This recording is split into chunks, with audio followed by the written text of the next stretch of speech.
ये है पिशावर की सिख बरादरी से ताल्लुक़ रखने वाली मनमीत कौर। मनमीत कौर ने सोशल वर्क में मास्टर किया हुआ है, जबकि ये पाकिस्तान की सिख बरादरी से ताल्लुक़ रखने वाली पहली खातून है जिन्होंने मुश्किलात के बावजूद सहाफ़त को बतौर शोबा अपनाया। मनमीत कौर का कहना है कि वो साबित करना चाहती है कि अगर मौक़े मिले तो उनकी बरादरी की ख़वातीन भी बहुत कुछ कर सकती हैं। तो कुछ ऐसा करके बताना है कि जब मेरा नाम कहीं हाईलाइट हो मनमीत कौर के साथ, तो पता लगे कि सिख लड़कियों में भी टैलेंट है, वो आगे आ सकती हैं, फ्रेम पे आ सकती हैं अगर उनको मौका दिया जाए। मनमीत कौर का कहना है कि शुरू में घर वालों की तरफ से उन्हें सहाफ़त में आने से रोका गया क्योंकि वो इस शोबे को ख़वातीन के लिए बेहतर नहीं समझते थे।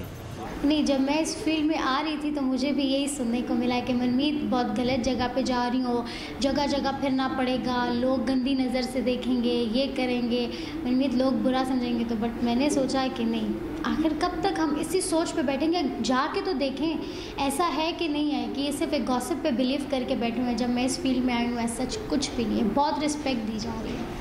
सहाफ़त में आने के बाद मनमीत कौर की बरादरी वाले काफ़ी खुश हैं और वो इस बात के लिए भी पुरुमीद हैं कि उनके मसाइल अब बेहतर तरीके से मीडिया पर पेश हो सकेंगे।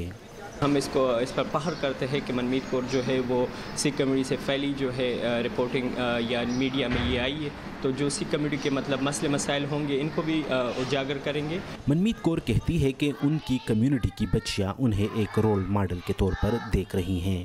मनमीत कौर और उस जैसी बाहिम्मत ख़वातीन ही पदरशाही माशरों में मौजूद सनफ़ी इम्तियाज़ को कम करने में अपना किरदार अदा कर सकती हैं। उमर फारूक, उर्दू VOA, पेशावर।